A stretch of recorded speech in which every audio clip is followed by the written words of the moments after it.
नमस्कार फ्रेंड्स, मेरा नाम है प्रिंस सनी और आपका स्वागत करता हूं मेरे इस YouTube चैनल के ऊपर। तो आज मैं बताने जा रहा हूं जयपुर के अंदर हम प्लॉट लेने से पहले किन किन चीज़ों का ध्यान रखें और कौन सी रेपुटेड बिल्डर्स, किस तरह की कनेक्टिविटी, इन सब पर हम बात करेंगे कि हमें प्लॉट लेने से पहले हमें क्या चीज़ चेक कर लेनी चाहिए एक रेपुटेड डेवलपर की या बिल्डर की, जिससे हम प्लॉट में स्कैम होने से बच सकें।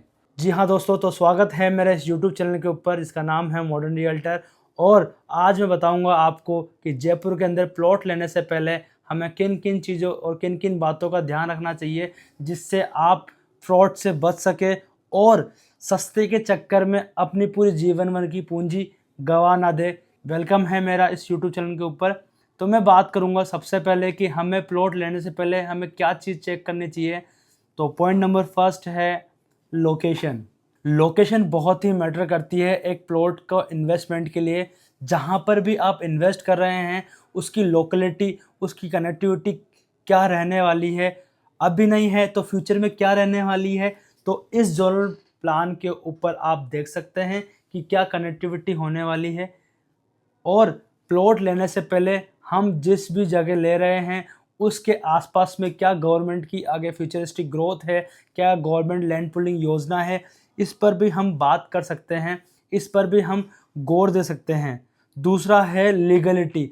हम जहाँ पर भी प्लॉट ले रहे हैं, जिस भी टाउनशिप में ले रहे हैं या इंडिविजुअल प्लॉट ले रहे हैं, उसकी लीगलिटी बहुत ही ज़्यादा मैटर करती है। हम प्लॉट ले लें कुछ कम पैसों के अंदर तो वो भी हमारे लिए बहुत ही ज़्यादा नुकसानदायक है। वो क्यों है?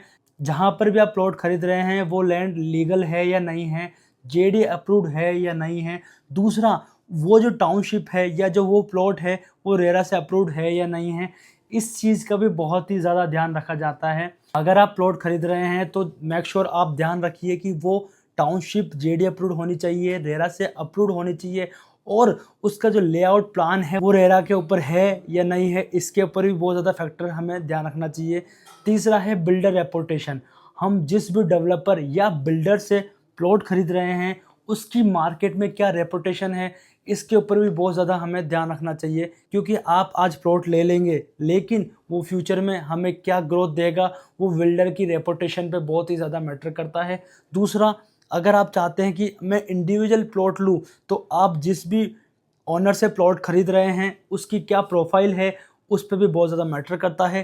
तो मेक श्योर आप ध्यान रखिए कि हमें डेवलपर या ओनर, उसके ऊपर हमें उसकी फाइलिंग पूरी ट्रांसपेरेंसी से क्लियर होनी चाहिए जिससे आप स्कैम होने से बच सकते हैं। चौथा है लोकल ट्रेंड्स।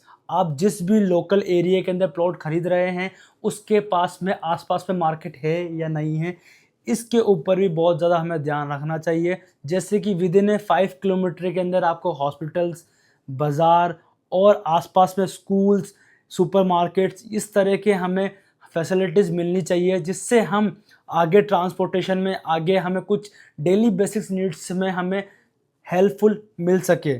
जी हाँ दोस्तों, तो इसका भी ज़रूर ध्यान रखिए कि जहाँ पर भी हम प्लॉट खरीद रहे हैं उसके पास में लोकल एरिया कनेक्टिविटी कैसी होनी चाहिए। हमें मेक श्योर ध्यान रखना चाहिए कि जहाँ पर भी हम प्लॉट खरीद रहे हैं उसकी आसपास की लोकेलिटी कैसी है।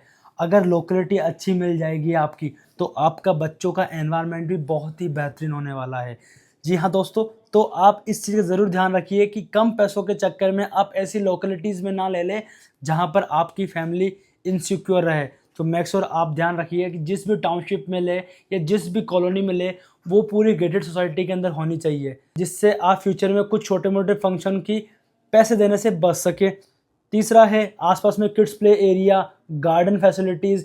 और फिफ्थ पॉइंट की मैं बात करूँ तो एमिनिटीज़। हम जिस भी टाउनशिप या जिस भी एरिया के अंदर हम प्लॉट ले रहे हैं उसकी एमिनिटीज़ क्या होने वाली है, इसके ऊपर भी ध्यान रखें। खाली आप प्लॉट लेने में विश्वास ना कीजिए, वहाँ पर रोड भी हमें मिलनी चाहिए प्रॉपर कनेक्टिविटी के साथ में। दूसरा है आसपास में क्लब हाउस होना ज़रूरी है, सीवरेज ट्रीटमेंट प्लांट, साथ ही हार्वेस्टिंग सिस्टम भी होना चाहिए उस टाउनशिप के अंदर जिससे आपको फ्यूचर में हैवी रेन का सामना नहीं करना पड़े।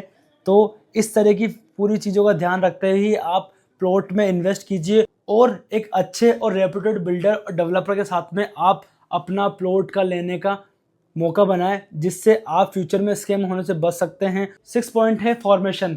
आप जिस भी टाउनशिप में प्लॉट ले रहे हैं उसकी सोसाइटी फॉर्मेशन ज़रूर चेक कर ले कि वो सोसाइटी फॉर्मेशन हमारे नाम रहेगी या उसको कौन हैंडओवर करेगा।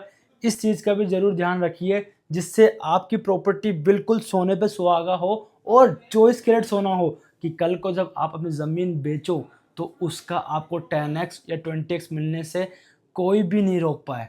तो जी हाँ दोस्तों, प्रॉपर्टी में किया हुआ इन्वेस्ट हमेशा आपको हाई रिटर्न देता है। जब भी आप प्रॉपर्टी खरीदें तो इन सब चीज़ों का ध्यान रखें और प्रॉपर्टी खरीदिए। तो ये वीडियो यहीं तक के लिए। अगर आपने मेरा यूट्यूब चैनल सब्सक्राइब नहीं किया है तो सब्सक्राइब करना ना भूलें, जिससे आपको आने वाली वीडियो इन्फॉर्मेशन मिल सके कि मैं आगे फ्यूचर में किस तरह की वीडियो बनाने वाला हूं और क्या जयपुर में इंफ्रास्ट्रक्चर होने वाला है।